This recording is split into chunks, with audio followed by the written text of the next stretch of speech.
Hey everyone, it's Farouche. Welcome to my channel. We're going to talk about the full moon today. I hope you guys are excited to talk about it. We're going to cover the astrology of the full moon and then do an all sign reading for every single sign and bring you some good news, I hope. So I hope you guys are doing well and I hope you're excited. This is a beautiful full moon in the sign of Virgo. It's going to happen at 7 o'clock, 7:30 tomorrow morning.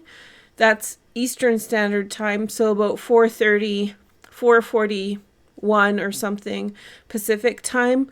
And those of us who live on the west coast of Canada and the United States will be able to see this moon set at sunrise, which is a particularly beautiful combination.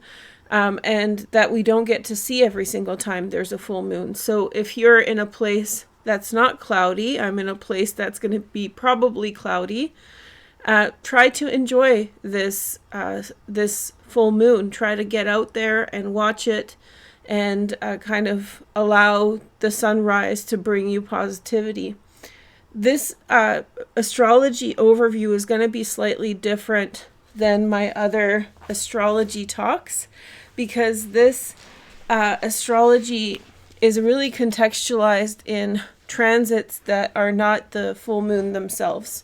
However, the full moon is marking an endpoint for several different journeys. There's 3 major astrological events that are happening right now that coincide with this full moon and are synchronistic with it. And out of this full moon, you will see results in your life, or you will see this full moon bring some conclusion to things.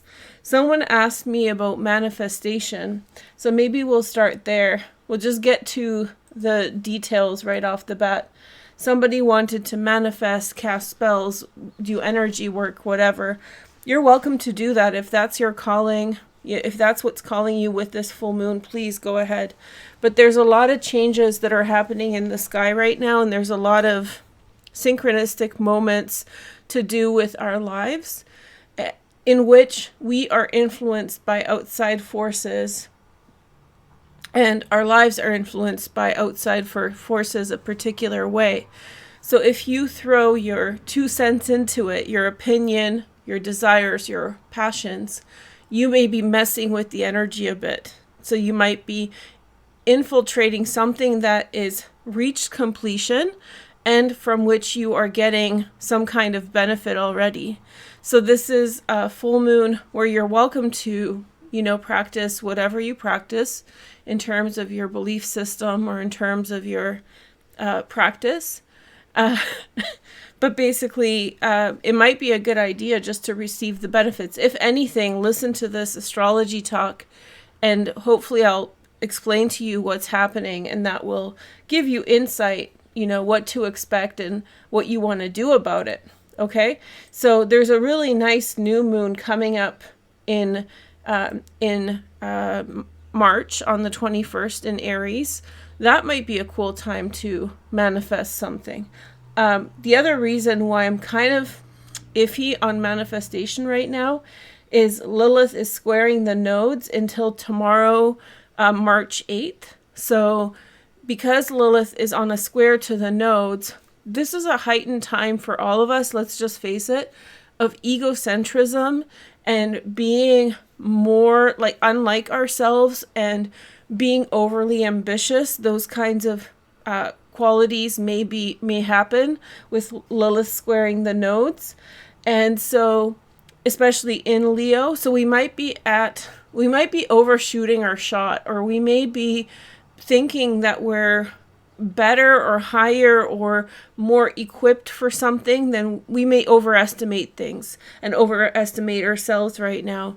And if you're practicing any kind of initiative or manifestation where you're trying to influence energy around you, I would be concerned that at this time Lilith is putting blinders on you and you're not seeing the circumstances wholly. So if you guys want more on Lilith and Leo, we can talk about that. Let me know in the comments. But just know until March 8th, she is squaring the nodes. The exact point is March 8th, and she'll continue to square the nodes until March 23rd. So you might want to back off on any kind of assertive action. A lot is coming to us.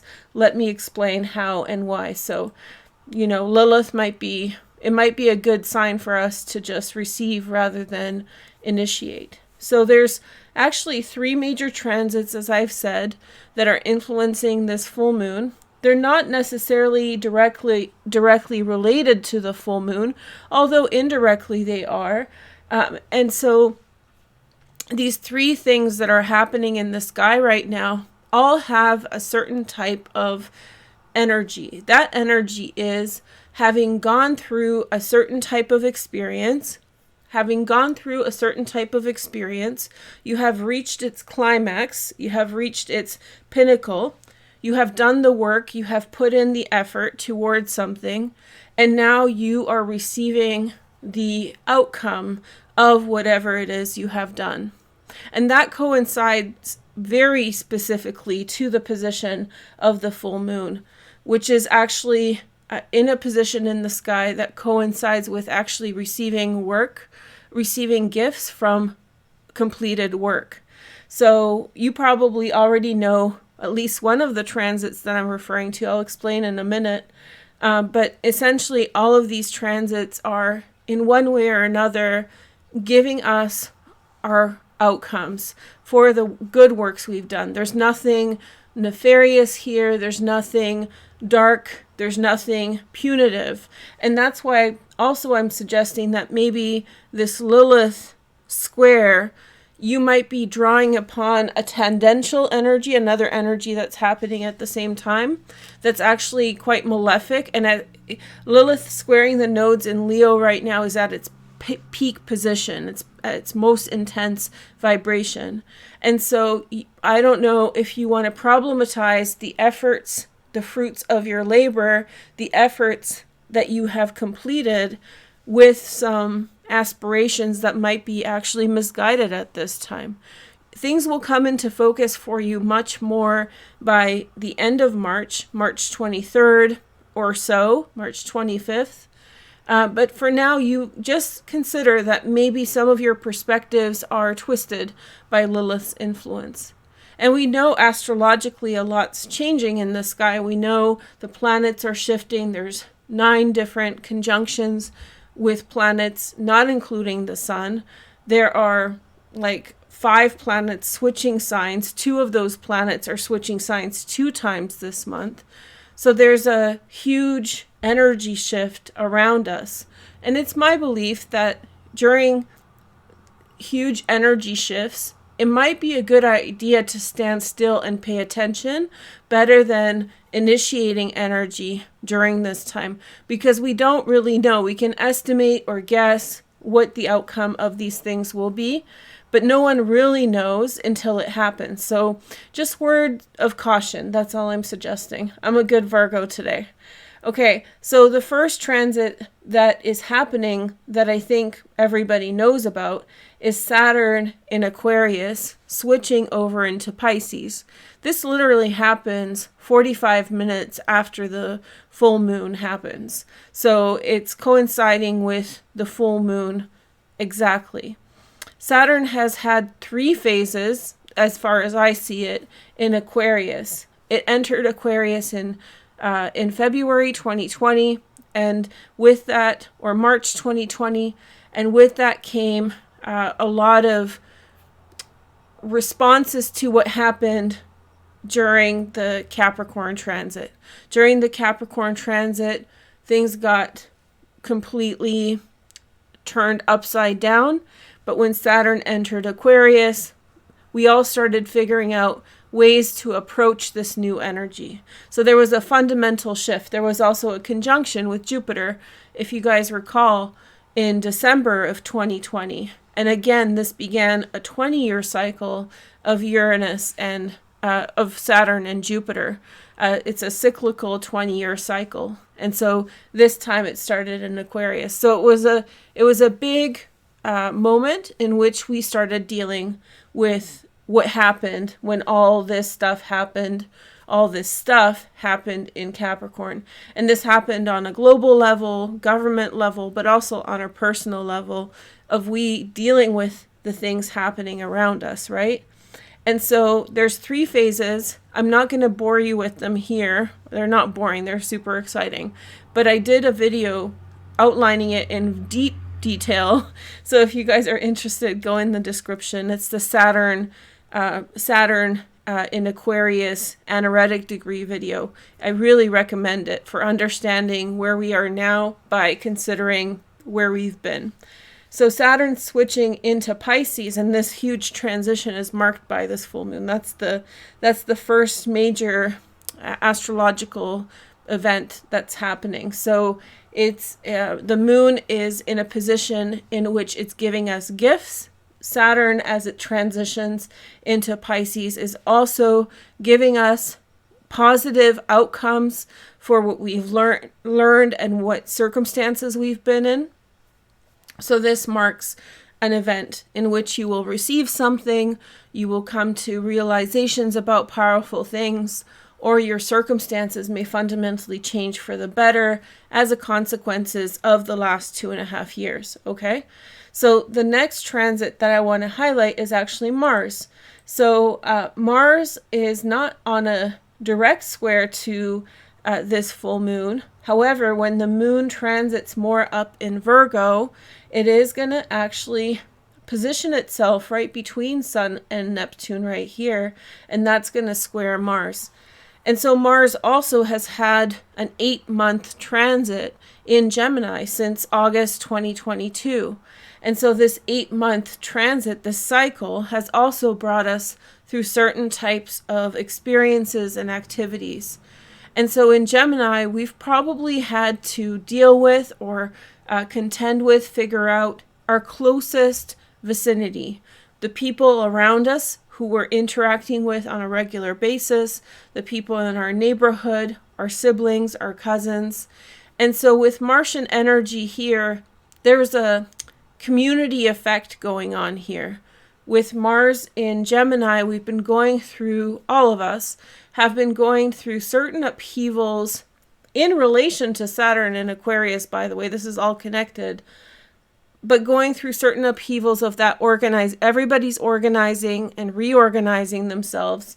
And Mars in Gemini is giving you 8 months from August 2022 until March 2023, the ability to deal with the circumstances with the people who are closest to you, the people who are around you.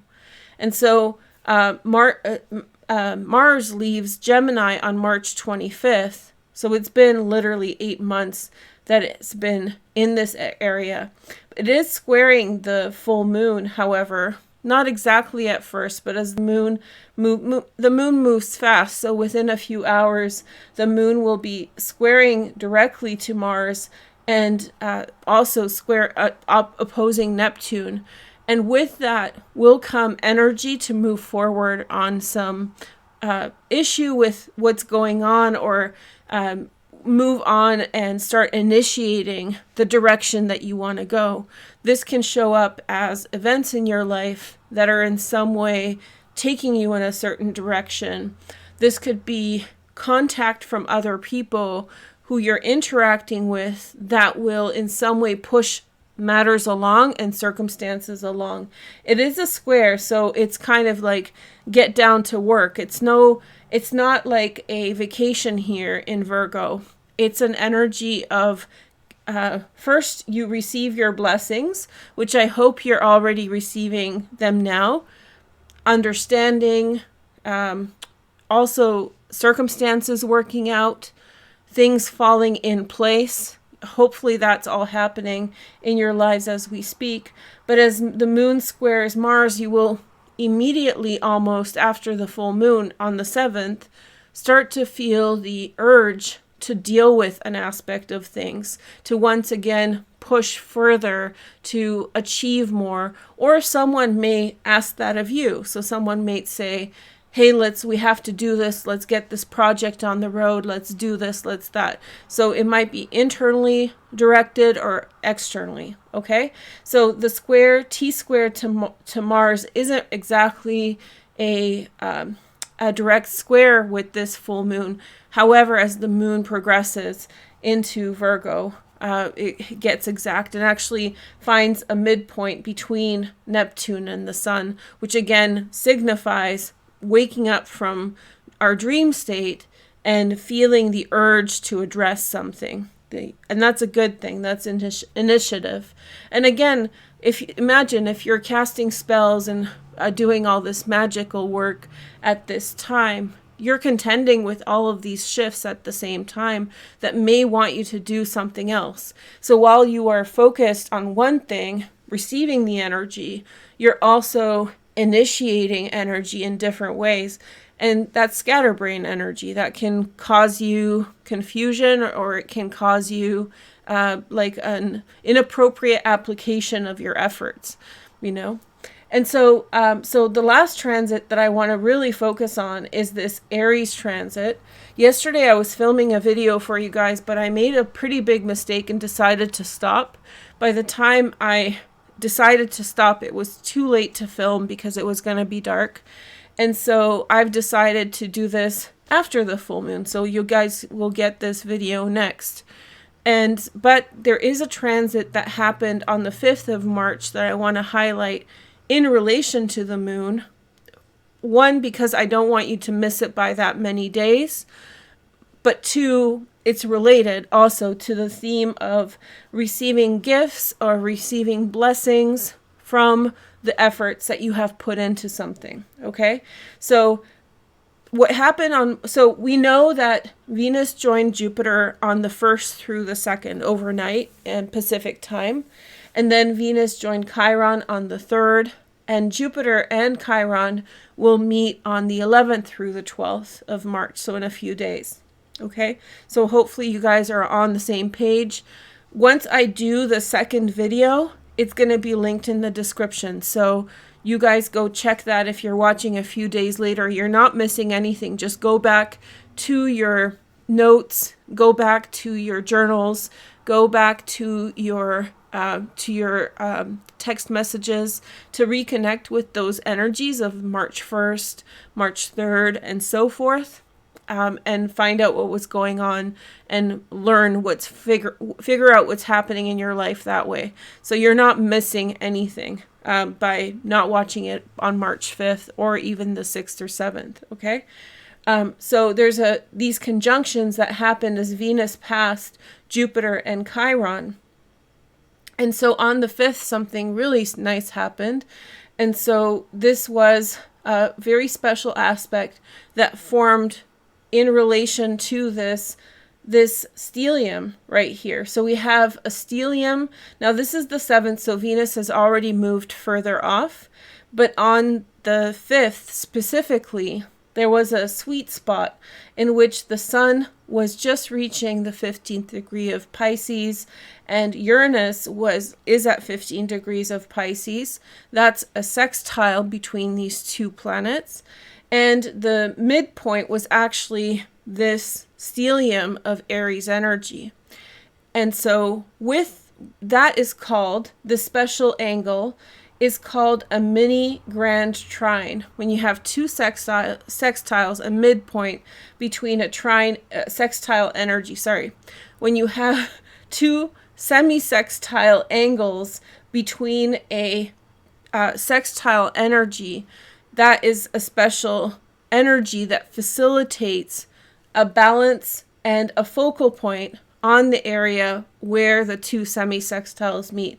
So the midpoint between the sun and Uranus, the balancing act, what the sun and Uranus are pushing through together is all this energy at about the 14th and odd minute degree of Aries. And so that's special because this area of the sky, the 14th degree of Aries, also coincides with the idea of coming out of persistent work with a successful outcome a trial has been persevered, and now there is success and a positive outcome to a life experience. So this area in Virgo is much more focused on work. That's where we get the stereotype that Virgos are hardworking. It's specifically in about these degrees that happens. And then in Aries, there's a similar energy, although it has much more to do with an adventure, a story, and a big story at that. Let's not get into that here. I'm going to talk about it tomorrow or the next day when I post the Aries video.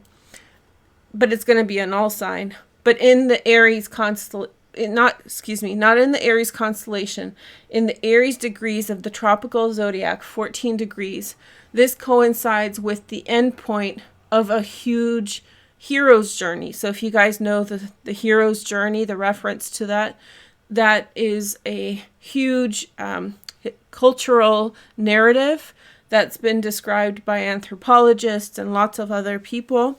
And so it's kind of the backbone of many stories that we talk about and that we consider.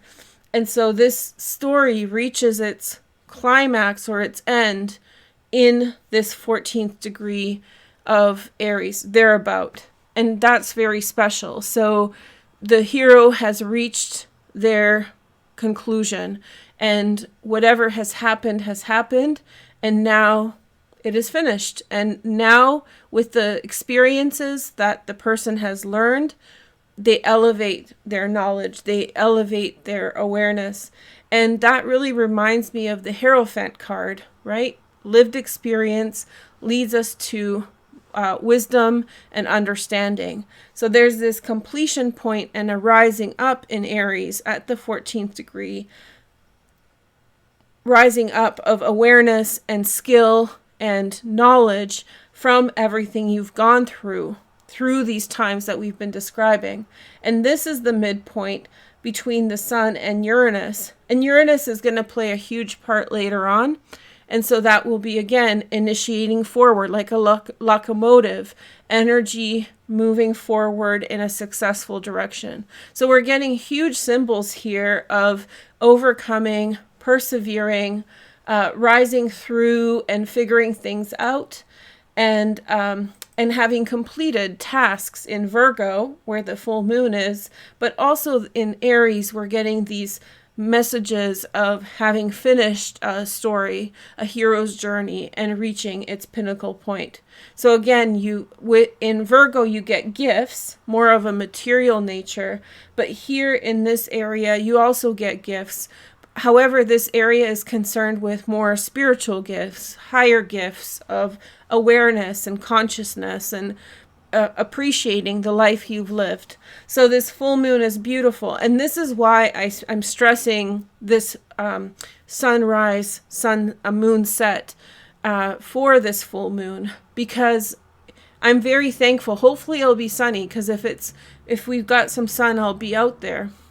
The synchronicity of the moon setting and the sun rising, which only happens on a full moon, at exactly when it's 100% full, and it's just so potent and full of life. So rather than casting magic, get outside and connect with these elements and let the universe just take you where it needs to. That's just my advice.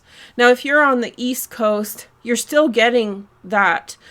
It's just get up in the morning at sunrise, experience it. You're still going to see a full moon. You're not going to see a noticeable difference. It's just going to be a little bit less full, but you won't notice. So still enjoy this. And if you're in Europe, do the same. It's still going to be a full moon leading up to the full moon. It's just not going to be 100%. For anybody on the west coast of Canada, west coast of the United States, we're getting that full moon energy alongside these huge transitions. So this is the kind of energy work that I would encourage under this full moon, is embrace that, let that sink in, absorb it, grab your favorite crystals. You guys see I brought out the citrines. When the citrines are out, I have good news. So this is good news. I'm not, you guys know I've also made some predictions about this full moon. I'm really hoping that that doesn't happen. I'm not going to mention it again.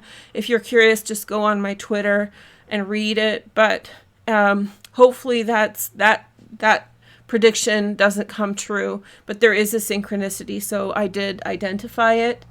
But this overall, whether something happens in the world or not tomorrow, this energy of the Saturn transiting into Pisces, Mars finishing its transit of Gemini, and the stellium in Aries, they're all signifying successfully reaching the end of some type of journey.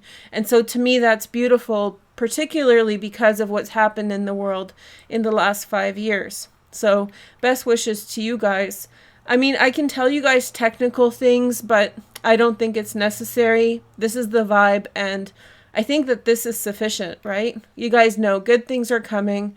Focus on the things that where you've put in effort and, what you've been up to, what you've been applying will be successful. So keep on applying yourself. When the moon moves up in Virgo a little bit, just several hours after, by midday, it's going to be squaring Mars, and you're going to feel the urge to do more. Do not back off that discomfort.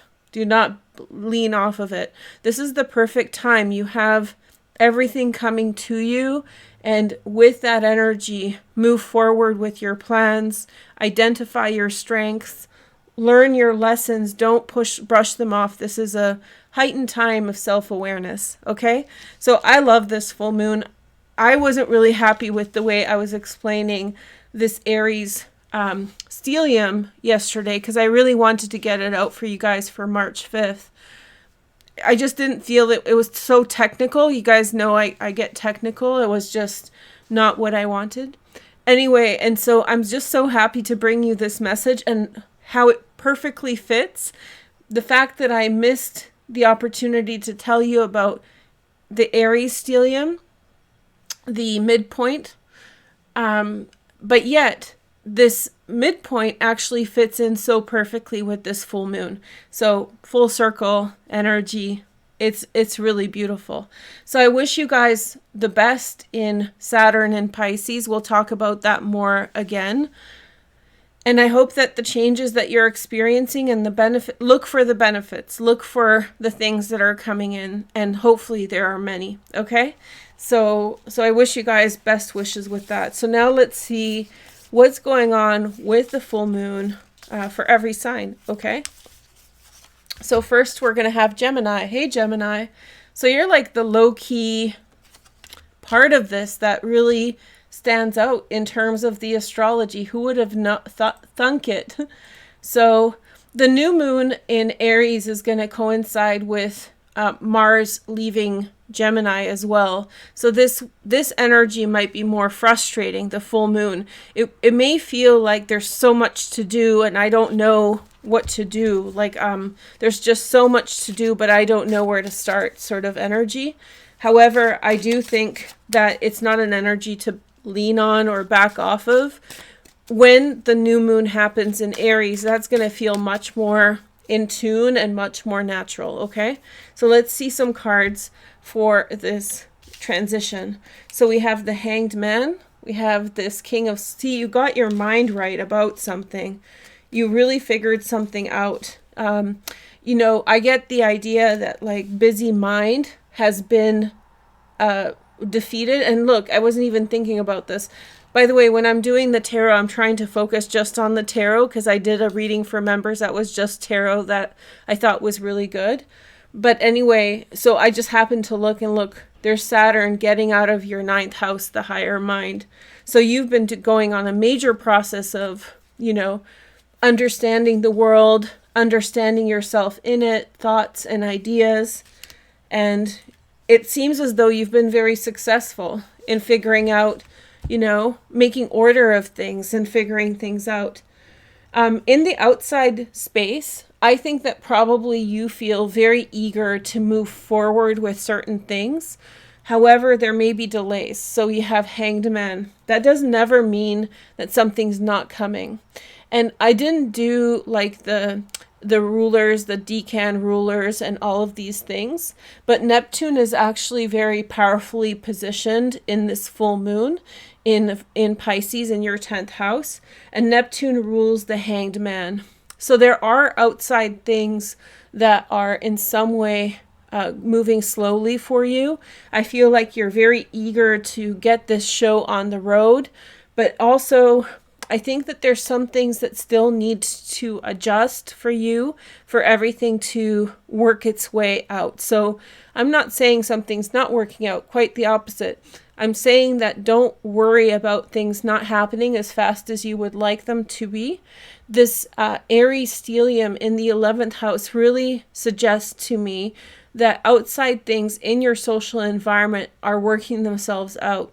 And people who you know, people who you are around, your social groups or communities that you're a part of, they're shifting through this transit and bringing to you new dynamics. New people are coming forward in your life. And I think you need to wait for that process to happen. I think that's what's happening. Also, the Page of Pentacles on the bottom is suggesting that you're initiating yet another new project, another new direction. This is a wonderful time for you to start a new project, Gemini. This is a wonderful time for you to, move forward on an idea you have been hoping for. This actually suggests that you've been putting a lot of work into circumstances, and you've been learning something, or you've been really trying to, absorb or be really good at something. So I think that your authority is coming to an area of your life. I think it has something to do with your public life, interaction with others, but you might have to wait. You may have to wait. And you, I think, are meant to start something here in the 4th house. So something at home. You're reading something at home. You're learning something at home. You're perfecting something at home. One of the other archetypes that I didn't mention for these positions is very hands-on work. So rather than heavy mental work or with the mind, this has a lot to do with like hands-on applications. And so like the potter's wheel, think of sculpture and those kinds of things. It doesn't have to be creative, but it can, working with your hands is really key. So if you're stuck and you don't really know exactly like how to approach this, I would suggest that maybe you get down and dirty in some way and work on something a little bit, and that might get the creativity juices flowing. Okay, so good things ahead. You may have some delays, but the project you have been working working towards is really moving ahead at this time. Okay, so great. a lot of wonderful things. Gemini is going to be a very interesting sign over the next decade, and so I think don't get underwhelmed. Get ready. Okay. So next we have Capricorn. Capricorn, hi. Nice to see you. I hope you're doing great. Let's take a look on how this full moon is affecting your sign. I'm kind of doing tarot first because I just like the intuitive. Intuition has called me back in a big way over the last little while. Maybe this is Saturn moving into Pisces for me a bit, where I'm kind of drawn towards more like I completely not forgot, but like let go of doing intuitive things, although I always incorporate intuition, but I really focused on technical stuff for a while, and now I feel like intuition has got a hold on me again. Okay, so World, and then we have Judgment. So this is Pluto energy. World can be seen as Jupiter, but it can mean also the fixed signs. Here we have Leo with Virgo. And we have the Ace of Pentacles. Okay, so you got a lot of large cards, Capricorn, that had come in. There was an event or something that had recently happened that had brought certain things into your life. particularly of a material nature. So material things had been brought into your life. In some way that has opened up your world and that has given you the opportunity to reach further than before. This can mean like travel or going places or expanding your business beyond its current scope. So expansion is really the name of the game here. You're about to make some kind of big idea in relation to all of this. I think you're ready because we have the Strength card on the bottom. But remember what I said about Lilith. And Lilith is in the 8th house for you. So be very cautious of pulling the, quitting your job randomly or making a huge change or decision without really considering the implications or the consequences. They might be surprising or unnerving, or they may be in other ways. You might choose something with too much confidence or too much overconfidence. So the Strength card does suggest that you're ready for all the new beginnings, but just when you're making changes at this time, because Lilith is here, I would say be cautious with, quitting things, ending things too abruptly. You can definitely start moving on things after March 23rd. That's when Lilith stops squaring the nodes. So, and this can also mean relationships, because the nodes are in your relationship houses, particularly the North Node is in your relationship house of the 5th house. So breaking up with someone because you're ready to take on the world, and then you realize it's not happening as quickly as you thought it would, and you're sitting at home alone and you broke up with someone. So don't be too ambitious with your endings until the end of March. But you are making a large decision, and it all has to do with expansion and growth. And look, the moon, beautiful in your 9th house. So you have an opportunity to just broaden and go further with this full moon. The foundation is already there. The resources, the money has come in. There's something that's already there, and you're about to use it.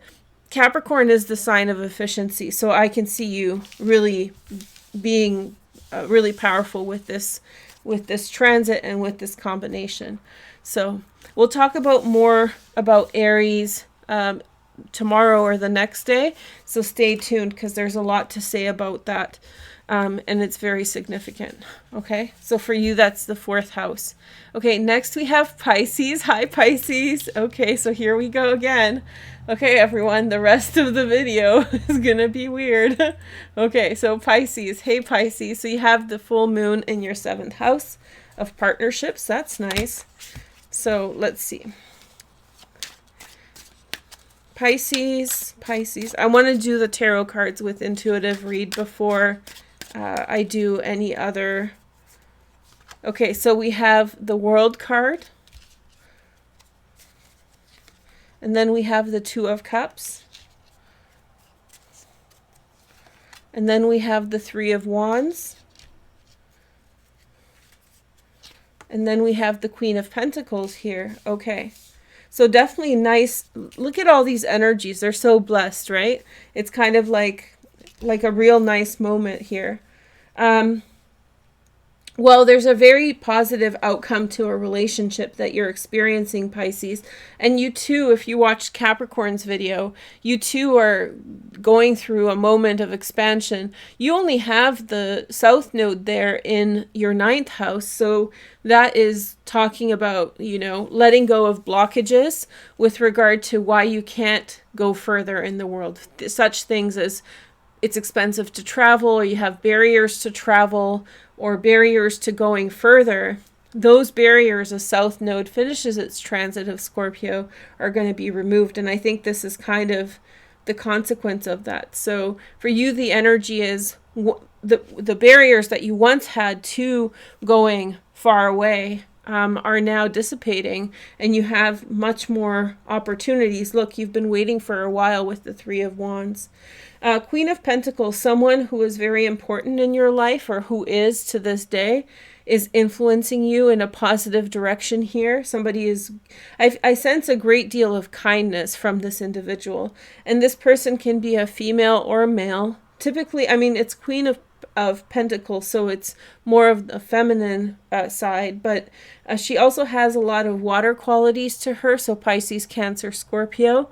But I get from this card deep kindness. Someone has shown you great kindness, Pisces, and through that, it's kind of replenished you. I had this experience with a client just the other day, and I was so tired and depleted, and I spoke with this person. She was just very kind to me, and so like right after I felt this urge, she just was just radiant, and it was just such a wonderful energy. And so you too, someone has given you kindness, someone has given you wonderful energy, and it's allowing you to really magnify. It's allowing you to have this whole cup to give and share with someone else. So love is on the forecast. Let's take a look a little bit here. So we have this, replenishing factor. Somebody was truly your friend. Somebody was truly your seventh house kind of companion, friend, whatever. Could be at work. It could be anyone. And from that, your cup is full, like your energy is full, and you're ready for other people. You're ready for all sorts of interactions. And so we have Saturn entering Pisces. I low-key think that this is probably for Pisces the best transit of Saturn out of any sign. So let me reiterate. Out of any sign with Saturn in its home sign, I think Saturn in Pisces is the most nice. I think it's the best for Pisces. Maybe not for the rest of us, but for people who have Pisces transits. I'll talk about it more, but essentially I think Saturn's going to bring you structure to all those. You've even noticed my readings, they've become much more focused for Pisces, and they're not so woo-woo and dreamy. Saturn is bringing cohesion and focused ideas, allowing you to ground your ideas a lot more. So this transit, as it's entering Pisces, is really nice for you, I think. That doesn't mean that you're not going to get criticized in the first house, but I do think that a lot of things that you didn't know how to put together because the ideas were so big, you're going to figure out with Saturn and Pisces. So I think low-key Saturn and Pisces is the best for Pisces out of any other sign in which Saturn is transiting. Okay, so I don't know if I explained the condition right, but I think it's good. And so for you with Aries, this is, we'll talk about this more in a couple days, but in this Aries transit, it is signifying that you had major financial learning experiences with money over the last while. And I think that this is kind of your outcome. It's not the consequence, because the consequence is in Virgo in the seventh house in the relationship that you're receiving.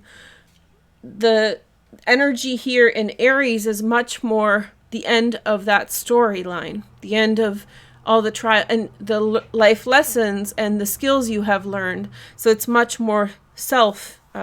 It's rising out of you much more than being given to you by the universe. So it's nice. Mars in the fourth house. I could see some, I'll say this is not all Pisces, but let me just say it. It looks a little bit like maybe not everybody is on the same page in your family for where you're going in terms of relationships with people. Maybe you're finding fulfillment in people outside of your family or home group that are satisfying on a level that they can't be. And maybe you might feel some pushback from family members or housemates but if you're feeling that pushback by people close to you, know that they're threatened by your independence from them.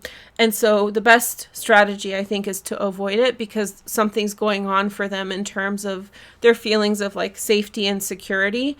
Like you won't be around as much anymore. They're worried about what will happen. So you don't want to engage those energies so much. And if anything, be compassionate, understanding if they're giving you a hard time about it. But yeah, world's opening up for Pisces. Very nice energy with that. I like this. Okay, so see, citrines on point. This is aragonite. So this is a stone of expansion as well. So, and this is the Nirvana quartz, if you guys remember. This is one of my favorite crystals. You guys can't see because I set the color's kind of dim, but it's really bright red, which is beautiful. Okay, so next we have the moon, which is Cancer. Hey, Cancer, look at this, like 2 weeks, 14 sleeps to go until Pluto is out of Capricorn. Okay, so let's see. It'll be back, but I guess you get a taste test. I'm excited for everybody who is like under under 34, because none of you have gone through Pluto in out of your 7th house, right? Sun, moon, or rising. It's affecting all of you. So this is like your first time at bat without Pluto throwing stuff around in your 7th house. And that too is the end of a cycle, but I think that the more immediate full moon energies for Cancer, for all of us, have to do with the transit of Saturn, Aries, and Mars. And Mars is about to enter your 1st house. I haven't talked so much about Mars, but in the 12th house, I'm sure it's been problematic. I'm sure it's thrown hostile energies your direction. I'm pretty sure you've probably had to work through some pretty gnarly energy with other people where they were just acting, unhinged. But I do feel like these energies in the upper house, also Saturn probably brought a lot of change and endings in your 8th house. And I think I talked to you guys about this as well. So, this cycle of endings and change is kind of ended on the one level, but Pluto is bringing its own energy there. But it's not going to be this. The way that Pluto's problematic in your 7th house, it's not the same way problematic in your 8th house. It's not even close. So you no longer have like the most difficult transit out of all the signs. Because for me, the last 14 years was definitely Pluto in your, if anybody asked me what was the hardest transit of the last decade for any sign, Pluto in Capricorn for Cancer. So it's gone. So Pluto's has its benefits and takeaways in any sign, right? In any transit or any house position. But for you, I think that was pretty intense. Okay, so Saturn is leaving the 8th house, which is marking this kind of, a lot of probably endings happened. And then we have this conjunction, this stellium in Aries in your 10th house. And that, remember how I was saying it's the midpoint between the sun and Uranus. So something about the way that you think and your new social friends and connections is propelling you forward out of some limiting circumstances that don't allow you to live a free life, especially around work. Like there's always some kind of stipulation or limitation that Cancers are dealing with. And so the fact that this conjunction is happening now and it's flanked by the sun and Uranus, it really is bringing about a huge push out of something. So like a bad reputation, suddenly you can prove your reputation right. Suddenly you're being exonerated from something. It's very nice. Suddenly you get this good reference that you had been always hoping for. I think references are weird because they are fundamentally nepotistic. And oftentimes they reflect privilege, but yet we use them for everything, right? And so I think references are weird. And so people can be waiting a long time to get a wonderful reference, to just get on with their life in some way, to get accepted to school, to get a good job, to get a good apartment. All of these things require references. Okay, so Cancer, we have the Tower. Okay, this is a good Tower. Get excited. It's a huge change with a new start. That's beautiful. The Tower and the Fool, you guys saw that I cut the deck. It was just random. They often come up together because it's a fresh start. And it just really feels like something that's been binding you. You've gone through this process of cleansing and clearing energy out. And Pluto in your 7th house, it was all binding you, and even Mars in the 12th house. You've been under a lot of pressure, especially since August 2022, and now you get to move forward, and it's breathing room. Knight of Swords, Gemini, Aquarius, or Libra, and then we have the Lovers in the past, which is Gemini energy. But this doesn't have to be Gemini. I mean, look at all these. Someone, maybe this is you, maybe you grew a set and got very direct about something. Maybe you had been tiptoeing on eggshells and trying to avoid conflict, and maybe push came to shove and you really said what you feel. In the third house, I really get the sense that those things around you were binding, and all these transits in the 7th, in the 12th, and in the upper houses. It just really feels like you were suppressed by circumstances. Some birds just, I told you guys that I fed the birds because it snowed, and today it snowed again, but I didn't add any feed. I just, in my planters, and they're the little ones, which are like my favorite, like little sparrows, and they just came up. Sorry, I was distracted. But anyway, so I get so excited when they come to visit me. Okay, so it really feels, particularly for your sign, like there's this oppressive energy from other people that's gonna get, I think, kind of taken out, and you get a new start. This might be you fighting back, the Knight of Swords, or this might be someone on your side here. Look, in the 10th house, someone giving you a good reference, someone defending you in some way. And I think that, I just think that, oh, they're back. I think it's liberating you. And so I think that's what this is about, is some process of liberation. Okay, so that's wonderful news I love this reading. You have the best reading so far. I know the Tower sounds like scary, but it's actually the best reading so far. Probably the best reading of the day. Okay, so Leo, everybody can go home now. Cancer's got the best one. Okay. Okay, so now let's begin with Leo. Okay, so let's just take a look at your tarot first. The birds are here, and they're chirping. They're so cute. Okay, maybe I'll stop talking so you can hear them. Okay, so we have 6 of Cups. Okay, hold on. I'll start again. It just makes my day. Those are my favorite birds, the little brown ones. I think they're sparrows, just like basic little birds. I think they're the cutest birds ever. Okay. Oh, there's 4 of them. It's a little family. Hi, guys. Oh. Okay. Okay. Just because it snowed. Okay. Okay, so let's see. We have Ace of Cups for Leo. This is what happens when birds come. Suddenly I get so excited, and suddenly my readings get really good. This area of the sky, Virgo is deeply connected with many birds. The crow, the owl, lots of different birds are associated with the sign of Virgo. Then we have Hermit, the Virgo. And then we have 7 of Pentacles, Leo. Well, definitely a new start. Some of you guys, 9 of Pentacles, you've achieved some kind of financial success. You're waiting to use the money that you have towards a new project and a new direction. This is good stuff. So just hang on tight with that. I don't think there's any problem. This is just suggesting that you have money, or you have equity, resources, or something material that's really solid at this time. So this is actually also suggesting that like saving is a factor, like saving your money, and using your money wisely. So keep doing that. This is good cards. Ace of Cups, this could mean that you have feelings for a Virgo, because this card represents Virgo, Sun, Moon, and Rising. Hey, Leo, meow, meow. I'm just kidding. But the Ace of Cups here can suggest a new emotional direction. So put the money, put resources on the back burner, and there's some emotional pursuit, a new flirtation or a new friendship. It doesn't have to be romantic.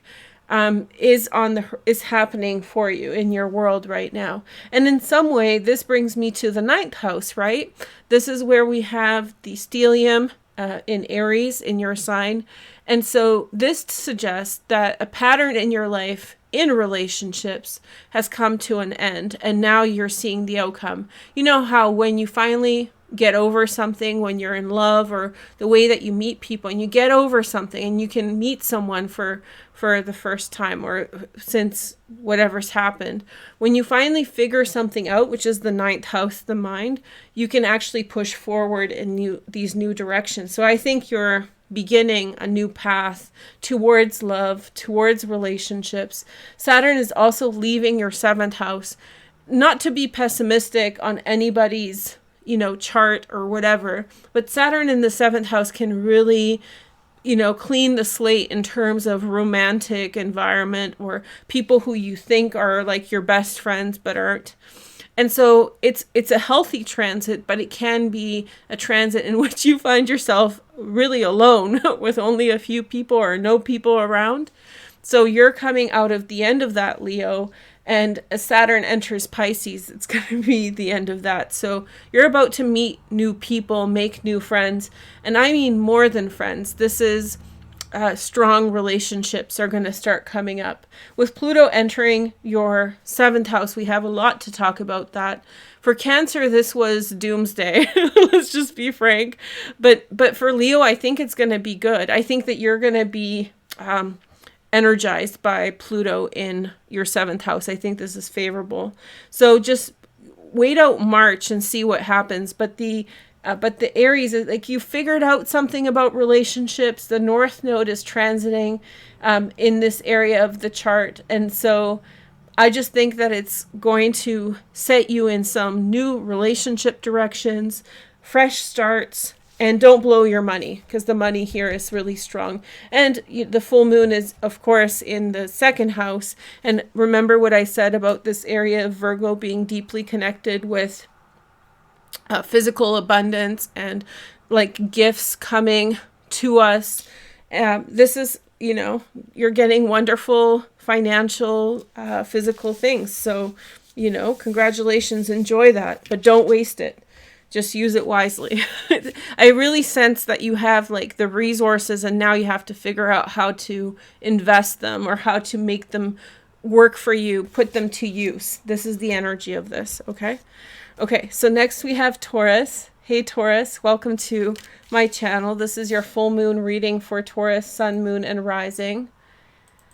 Okay, so Taurus, sun, moon, and rising. Let's do tarot first. I try not to look at the astrology and then I look and I'm like, oh, I have this and this is going on.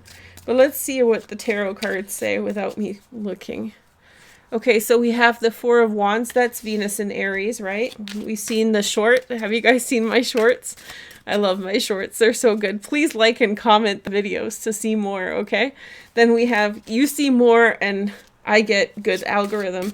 So we have Strength, Leo on the horizon here. And then we have the 7 of Pentacles.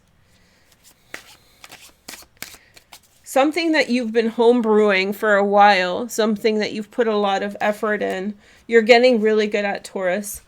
Like, I don't know what you've learned or where you've applied your skills or what you have been learning, but whatever has come to, you have a fair bit of power and prominence. Whenever this card comes up right now, I really want to bring your guys' attention to Lilith, and Lilith is in your 4th house at this time, which is the house of home, family, and all these things. So this can be a suggestion of, yes, you have reached some pinnacle of work or of effort, you've achieved something. But the Strength card, and because Lilith is in your 4th house in Leo, it really suggests that you have something good on your hand. You have something very good on your hand. You have come to a good outcome. You've learned something good. You're very good at something at this point. And be aware of how you use that, where you bring that in the world. I think that there's a suggestion here to wait a little bit. I think that it's almost like figuring something out. Imagine like figuring out some kind of invention and then figuring out some kind of invention, but you need to figure out how to protect it and how to sell it in the world.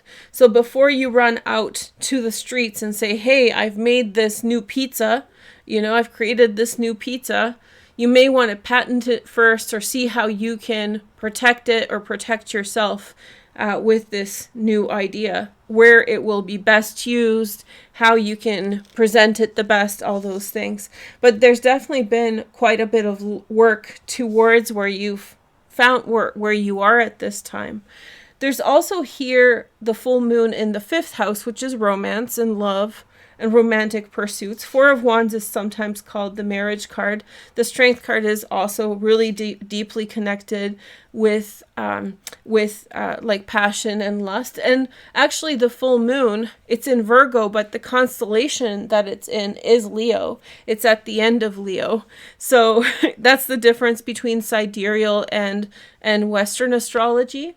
So even though we see Virgo here, the stars or like the constellations that it's under are Leo. And so this strength part is suggesting for you, there is a lustiness to this area of the sky right now. There is a passionate quality to it. So I wouldn't be surprised, like be on the lookout for, lustiness and love and potentials. And especially, like, I get the sense that some of you guys could be working out or working on yourselves a lot, and now you want to share it with the world. So pretty good cards for that.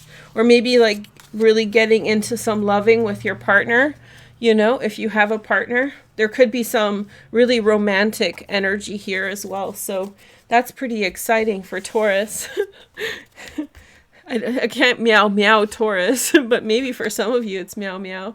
Okay, so we have Sagittarius next. Yeah, I'm liking this energy of this full moon. Okay, so let's see. Sag. Oops, sorry, not Capricorn again. Okay, hey Sag, so let's take a look at your tarot cards first. Tarot, Sun, Moon, and Rising. Okay. So we have the King of Pentacles, Virgo, Taurus, or Capricorn. And then we have the 10 of Pentacles, Mercury and Virgo. And then we have the Magician, which is Mercury. That's deeply connected with Virgo. And then we have the 3 of Pentacles. Okay, so Sagittarius, look at all the money cards. Where is this full 10th house? So great success at work in something. This is a wonderful time to see the fruit of your labor in terms of work, but also personal satisfaction. So something that you had been working on for a really long time, or a set of experiences that you've been having, Sag, are coming to a pinnacle, and you feel so self-assured. The 10 of Pentacles, such a beautiful card, because Mercury is the ruler of Virgo, but Mercury is also exalted in Virgo, and Mercury's not in Virgo right now, but the moon is here in your 10th house. So something outwardly, the work that you've put in, you've been a master crafter. Whatever you've been doing is, legit. It's doing something really good.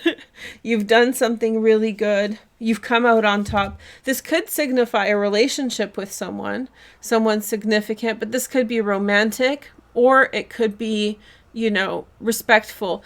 We're talking about the 10th house and like the 7th house a lot, and you have transits in the 5th house. So it could be either or. It could be high respect from colleagues and work type places, or it could be very romantic love affair where you really get connected with someone, and through your efforts. And I don't mean like doing something like trying to figure something out, like manipulating. No, you've put serious effort towards yourself. You've put serious effort towards the matter at hand. And even if it's love, you've been consistent and really applying yourself to see a positive outcome. So you're seeing with this full moon, the outward expression of all that effort, and it's hitting all the right spots in your chart. Saturn is going over your IC. Saturn over your IC like this, to me, really is signifying a huge release of childhood stuff. I don't want to use the T word because it's triggering, but like a lot of heavy childhood stuff can get addressed and released through this transit as it's happening now. So I would suggest welcome it. It looks like the world is your oyster. It looks like good things coming in, and I can't congratulate you enough. It just feels wonderful. You're in the right company if you are in reacting, or if you're around someone who's really standing out. And also if you date if you don't date kings, if you don't date males, it could be, then this can be any gender or any type of person. So you've just really hit the nail with someone, and you're in a good situation through this full moon with them. So whether it's romantic or business, nurture that relationship. Okay, so next we have Virgo. I was wondering when you were going to come up, Virgo. Let's see your tarot cards first. I'm going to switch the astrology to your sign. Okay, so let's see what's going on for Virgo. Sun, moon, and rising. Virgo, Virgo, Virgo. Okay, so we have the Nine of Swords. That's Mars in Gemini in the 10th house. Okay, Mars coming to completion. Remember, 8 months of 10th house stuff. Then we have Justice. Okay, that's Libra. Well, something's going to come out in your favor.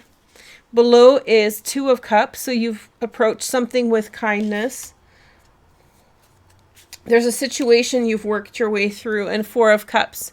So you made a connection with someone in the recent past.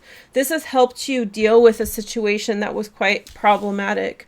So you're going to come out on top in a situation. A situation's going to work out. I think that you've come with an open heart to the situation. You know, when we're going through things and people are being unkind, but you maintain your level of kindness and compassion throughout, and you come upon people who are receptive to that kindness, and that really is a positive trigger of events because of your behavior. This is what it looks like. So like, it looks like maybe you've been going through something in your outside world, Virgo, and you persisted with the Two of Cups. You kept approaching people with kindness and understanding, and you've touched upon someone who noticed that. You know, it's nuts, because I've been doing this channel for a long time, and I talk to lots of people. You guys know I keep myself very open to everyone, and everybody's very kind and everybody's lovely, I have to say. But some people do more than others in terms of the energy that they bring, and those people really stand out. And by that, I'm not trying to diminish anybody's effort. I'm just trying to suggest that in your own life, in the everyday things that you have going on, the people who stand out in your life, realize that when you put in a little extra love, a little extra kindness into your everyday life, you will stand far in front. You will stand out from the masses, because the masses don't do this. And I hope all of you guys do that. You guys are so sweet to me, so I'm not diminishing anybody's kindness. But I really do believe that because I'm exposed to such large groups of people, I can say it's like 5% of people that do, and what they do is not much more than everybody else. So it's kind of a really good lesson in terms of applying kindness, because look, you get good outcomes for being kind. So this isn't about, manipulating anybody and, anything. It's just your kindness and your goodwill is leading to good outcomes. You can't fake this, right? You can't fake truly being nice, and especially when you're under some kind of pressure.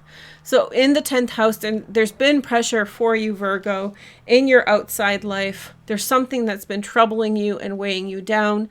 Mars leaving Gemini at the end of March on the 25th is going to be very positive for that. There's a new moon in Aries coinciding with that, so that is going to really help things along, so hang in there. But under this full moon in your first house, right, there's some kinds of changes. There's a process of endings that are coming to an end. There's a process of you having to terminate aspects of your life. That cycle is ending. You no longer have to partake in that or continue in that, which is exciting. Saturn is entering your 7th house, Virgo. I think this is a healthy transit for Virgo. I think Virgos are going to be strong with it. The people, Virgos don't like, I'm a Virgo if you don't know, but Virgos don't like superfluous people around them. So this is going to definitely filter out people that don't have your best interests at heart. And so that transit is happening. Saturn in the 6th house is also very intense. And coinciding with this Mars transit, those two working together in your 6th and 10th house, you've probably been in the pressure cooker, especially at work. So that's going to really shift, and the focus of that is going to shift in a big way. I think you're going to still really be busy because Pluto is entering your 6th house. We'll talk about that separately, but I think some of the things that have you running off your feet with no end, I think those things are coming, and especially when they're met with hostility in the outside world. So you put a lot of work into something and it doesn't produce the outcomes that you want, or it produces the outcomes you want, but it may be even met with hostility or even competition.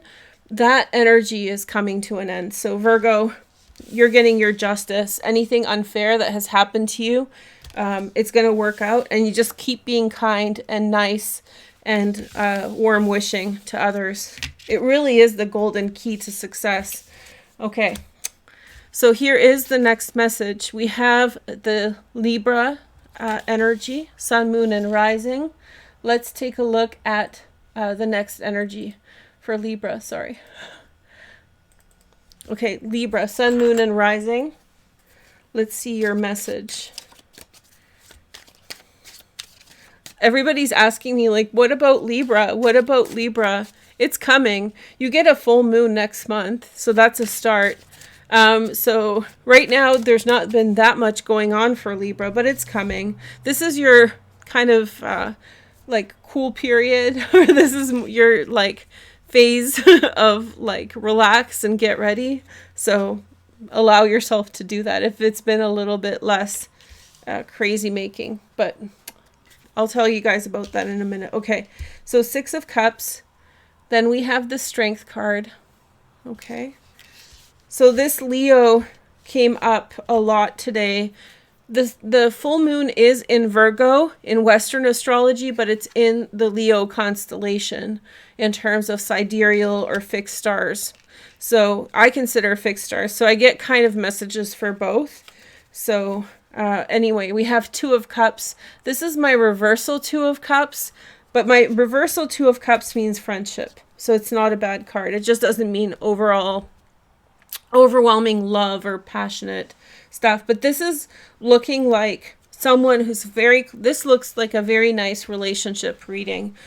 And because of the stellium over here in Aries, it makes me think that you really work through something with someone else and you're coming to some wonderful outcomes or conclusions about them. There's a great healing that's happening in your 7th house. So let's say, for example, you've been fighting with your partner for a long time and you don't see an end to it. This might be the end to it. This might be the end of the hostility or the infighting between the two of you. So it's exciting. Somebody's making you an offer. I think it's emotional. I think it's that kind of gesture of goodwill. Someone is bringing to you kindness. You see the deep relationship between you and them. You see that deep connection. Everybody's receptive, and there's passion here as well. The North Node is in your 8th house, right? And all these transits are moving into the 8th house. So it could really heat up in terms of adult intimacy for you for the next 2 months. So it could really spice things up. Also, Pluto is entering your 5th house. That's also going to make things spicy for a very long time. So this is looking like a whole, spice kit. It looks like a lot's going on. But the foundation here is openness in terms of feelings, a shared experience, looking at someone and saying, hey, I know how you feel. Like I can really identify with how you feel or who you are, and expressing yourself fully. Now, there is a little caveat here, which I'm saying whenever this card is coming up, because it's coming up a lot. Lilith is in Leo in the 11th house of friendship. So be careful of aggressive friends. So if any of your acquaintances or friends are showing aggression at this time, still gray rock them, avoid or try not to engage. They may still be your friends. Lilith could be just messing with that relationship through miscommunications and all sorts of different things. And so just be very cautious, because it's in this position, it's like the coming on energy, and Neptune is so close to the descendant. Something could get misrepresented or misconstrued a lot at this time.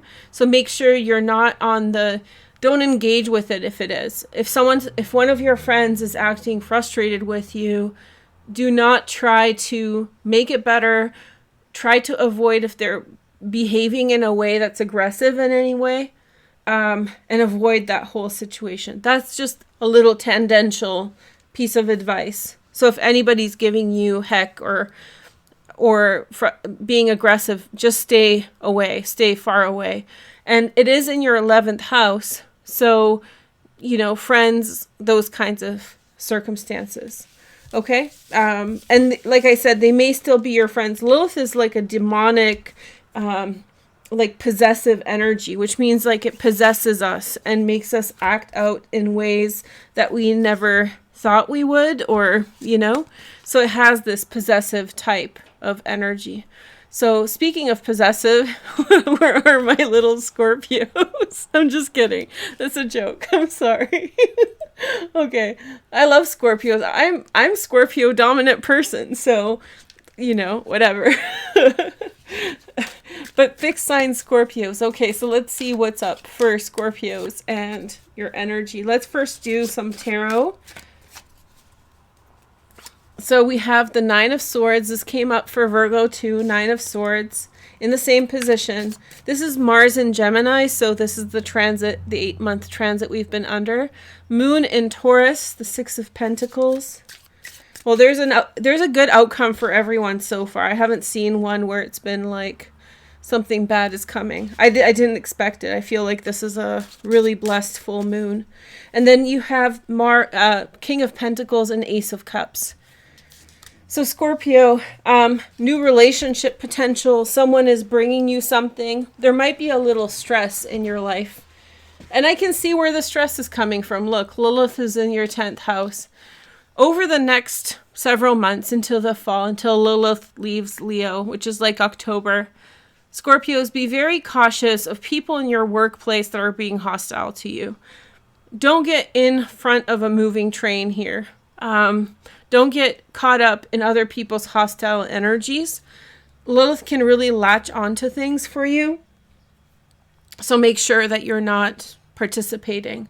So Scorpios, I know that you have a tendency to try to problem solve or to understand where things are happening, but there's some really beautiful energy here in which there's some deep support and kindness and generosity. So you're receiving love, you're receiving material generosity. There's just a lot of good that is being directed at you from a specific individual. I don't think you're going to have a terrible time in terms of your career or your work, but I think something is already going on where you are experiencing hostility from people in your workplace. All that means is that it's best for you to take a step back and be less controversial or be less out there with yourself, triggering people. I always encourage people to be themselves, so go be yourself and do whatever.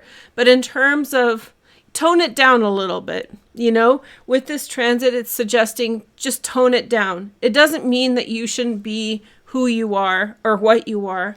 But with this Nine of Swords, it's unsolicited, harsh energy. And it's not the kind of energy that you can reason with or rationalize with or encourage to make. Do you see? It's not coming from a rational place. So what you need to do with this Nine of Swords is avoid it, because there's nothing you can do with it. So yeah, it's a bit of an obstacle course. Thankfully, Lilith is not in there for a super long time. So this came up. In terms of the astrology, the full moon is in your 10th house. I think that some kind of friend is really being a great friend to you. Maybe you've had a hard day or something else, and someone is going to be really showing up for you as a good friend and ally.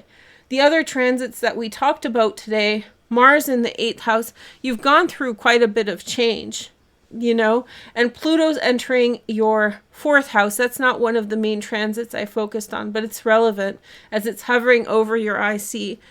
Those of you who have childhood stuff, I don't use the T word because it's triggering, but those of you who have childhood stuff that's persisting into adulthood, it's likely that some aspect of it is coming up, and that's why it might be coming up in your life as well. It's a good time to face it. Pluto will be out of this area soon, and you have this once-in-a-lifetime opportunity to pluck it out and figure it out, and probably see some disturbing aspects of it. And so therefore, hopefully you can depersonalize, move on, figure out a good solution. You know, the response to the things that were so scary as a child. And then Saturn is actually moving out of your 4th house into the 5th. I like this because for you, there was an element of instability in the home over the last 2.5 years. And so now as Saturn is moving into the 5th house, it's much less, things become much more stable and concrete. So yes, it does feel as though you're coming to completion about like something. There's been a series of circumstances that you have been exposed to over the last while, 2.5 years, 3 years, 5 years. I'm not sure. It could be variable depending on the person. But I think that you're being ushered through by some very nice person. And that's the point. Somebody with great kindness, great disposition, showing you a lot of love, is just bringing you and carrying you to a safe and secure place, or seeing you through the woods. I'm Eastern European, so we're all about woods and like getting lost in the woods and that being scary. Hansel and Gretel, Little Red Riding Hood. Those are all like Northeastern European stories. And so the point is that, you know, your friendly neighborhood wolf, not your friendly neighborhood person, is helping you. That was dark, but is helping you through the time in your life in which maybe some outside circumstances were difficult. So it's not the focus on the fact that bad things have happened or you've been challenged. The focus here is on a good friend, a good ally. You know, whoever it is, they're significant in your life and they're bringing to you a lot of like material success. This is like, speaking of being Eastern European, this is very like Solidarity in Poland, which was this movement that ended communism. All of communism fell because of Poland. And the Pope was really aligned with the Polish people. I'm not being pro-religious, but he did.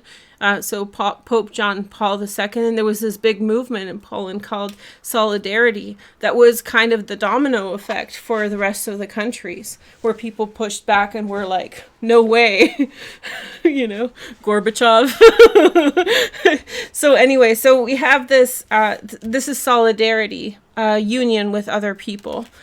So yeah, you feel fraternity and safety with others here.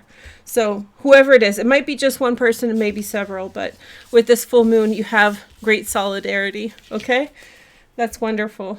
I like this message. At first I wasn't sure where it was going, but now I saw it was good. Okay. Aquarius, not last today, Aquarius. Hey girl. Hey. Okay. So Aquarius, Sun, Moon, and Rising. Let's take a look at your tarot cards first. Do you see it's getting dark, but it's already, I'm filling this at 5. So it's not, soon they'll change the time. So it's going to be dark again, but it's not going to be as dark as December. No way. Okay, so let's see your cards, Aquarius, Sun, Moon, and Rising. The joke is because I filmed a couple members only videos where Aquarius came last, and it was completely dark. So it's just a joke for my Aquarius members. Okay, so let's see. So it's dark, but you guys can't tell. So 8 of Pentacles, Sun in Virgo. This is cool. A lot of people are getting these material cards. Like I said, this area of the sky is deeply connected with like material, like the potter's wheel, material things. It's not materialism, but like good effort with good outcomes. So we have the Ace of Swords. There's the Hierophant. I thought that would come up way more. And then we have the Nine of Wands. Okay. So you're working, remember when I said you're in a low point of energy, and that's not because of Saturn, that's something else.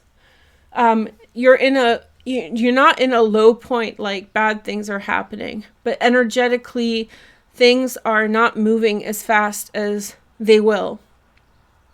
And we all go through this cycle sometimes. It's a very long cycle. It's decades long. So you're in this low point energetically. And you've been in there for a while, a couple years now. And so there's this whole energy here of you working. There's this whole energy of you like figuring things out behind the scenes for yourself. You get really quiet, Aquarius. Aquarians get really quiet to the point that other people forget that they're there. This creates privacy. So Aquarius is all about privacy. All these things that we're hearing about Aquarians, you know, like running away or doing their own thing. It's about creating space for yourself that is private, right? So you've been created this, you've locked yourself behind some kind of wall. You've created separation for yourself, the Nine of Wands.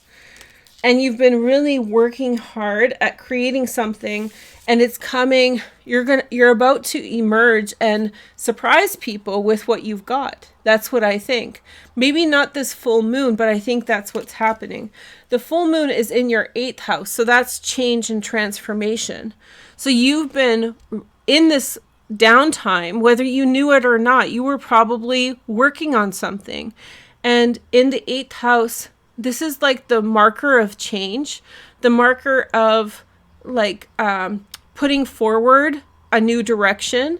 In the 8th house, it could be other people's resources. So you might be coming up with some kind, like showing up to people with whom you share resources with and say, I have this to offer. This could be to your partner. Yeah, you've led a very solitary path over the last while, and I think many of you have been very, very focused on something concrete. And I think that other people have forgot you were there, or they forgot to, like, you get so still and quiet that other people don't notice that you're doing something, not up to something, but that you're achieving. And I think that in that private space, you found something and you've been working at it. And people around you are about to find out what it is. So keep doing what you're doing. It doesn't have to happen with this full moon. But with this full moon, probably what does happen is there's an energetic shift from this locking yourself in something energy, getting separation, and you start letting people in. You know, letting people in on the joke, letting people in on what you're up to. So it's pretty cool. Saturn is moving into your 2nd house. That typically means, you know, some kind of need for being financially careful, but it's out of your 1st house. And it's a powerful transit for Aquarian, Sun, Moon, and Rising to have Saturn in the 1st house. And Pluto's about to come over your ascendant. So everything all together, it's just like a time of letting things be and working within what you are perceiving, okay? Working within this energy. In the 3rd house, there's a completion event with regard to some family member, a cousin or brother, sister, somebody your own age. We'll talk about that more in another day, but for you, I think that you're very much locked yourself away and it's almost time to show them. I really get the distinct feeling that people have taken for granted that you're so quiet. They're just not figuring out. They just don't know what you have going on. So you're about to surprise them. So good for you, Aquarius. Use that time wisely. Okay. Last but not least is Aries. Hey, Aries. So there's our golden boy, golden child. You know, God's picking favorites in this life, and it's Aries. I'm just kidding. So Aries is very lucky right now. So, and you've been lucky. I mean, you've been lucky through the whole like 2019 through 2020 thing. You've just had some bold transits hitting positions in your chart. That reflects our bigger pattern because we've collectively really began a new path when Saturn entered Aquarius in 2020. We've all collectively began this new trajectory.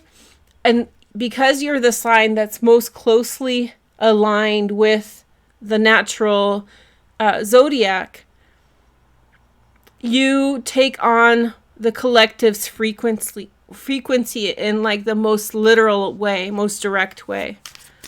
Because your houses are aligned with the zodiac. We know this, right? Just in case somebody's new, I wanted to explain it. Okay, so let's see. We have the 10 of Swords, Sun in Gemini.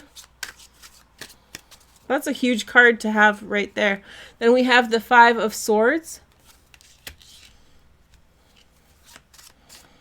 Well, not everybody's cheering for you, Aries. The Ace of Swords, but that's okay. This is actually telling you to let go of something. You showed yourself in... Okay, so this is a very critical reading. I'm glad you guys are watching. This is very important. I think that you're about to experience some... And this is probably tied into Chiron in a fundamental way. I think somebody has seen you shine, and I don't think they have been happy for you. So I think somewhere in what you're doing, someone has worked really hard to knock you down a notch, had to be suppressive. And I see the 5 of Swords here, which signifies to me that you're disappointed, or you're like, I can't believe they did that to me, sort of awareness. It comes in the form of communication. Either you hear it from someone else, or a letter, or a text message. And the message here is don't let them to distract you from this. You've been really good at something, and the reason they're doing it is because you're really good at it. So you don't want their interjection. They're trying to shake up your world because they're intimidated by what you have. So when someone's doing that, be like, aha, somebody's messing with my stuff. Somebody's messing with this because they see value in what I have, and they're covetous of it. Okay? So you just let bygones... 5 of Swords, definitely do not engage in any kind of confrontations. Lilith squaring the nodes, remember? This is an energy where you could be really disenchanted by someone and be like, they're not on team Aries at all. But I think that the point of this is that somebody's triggered by the fact that you have something good going on. You have something really good, something's shining. You've come in, and also with Aries, and we'll talk about this in 2 days when I do the Aries video for the stellium that we're under. But it's in your first house, and what that means is you had in some way reached some kind of overcoming event with regard to self-confidence. So you've persevered over some difficulties in your life. And sometimes it happens that when we reach this self-acceptance, or when we find success, like you are finding about yourself right now, other people don't like it. So other people can go do whatever it is that they need to do, but they need to leave you alone because there's something wonderful about you, Aries, and don't allow their bad faith to distract you. 6th house can be pretty hostile with a full moon. And because I'm fine in terms of my throat. I don't know. It's pretty dry in here, so it's just scratchy. But anyway, with the full moon, we have with this full moon, there's a hidden gift in all of this. It's not shown here what it is, but you definitely are meant to just like move past this. Just completely ignore people's ill will towards you. You have reached a level of self-acceptance, self-awareness, and success. And in the 6th house, yes, it could be problematic or turbulent, but there comes a gift with it. You might get the gift later. You'll realize what the gift is. Okay? Thank you guys so much for watching. I hope you guys have a good full moon. Remember, it's first thing in the morning. So 4:30 a.m. Pacific, 7:30 a.m. Eastern, and then east of that, add your time zone to that. But anyway, thank you guys so much for watching. I hope you guys have a happy full moon in Virgo.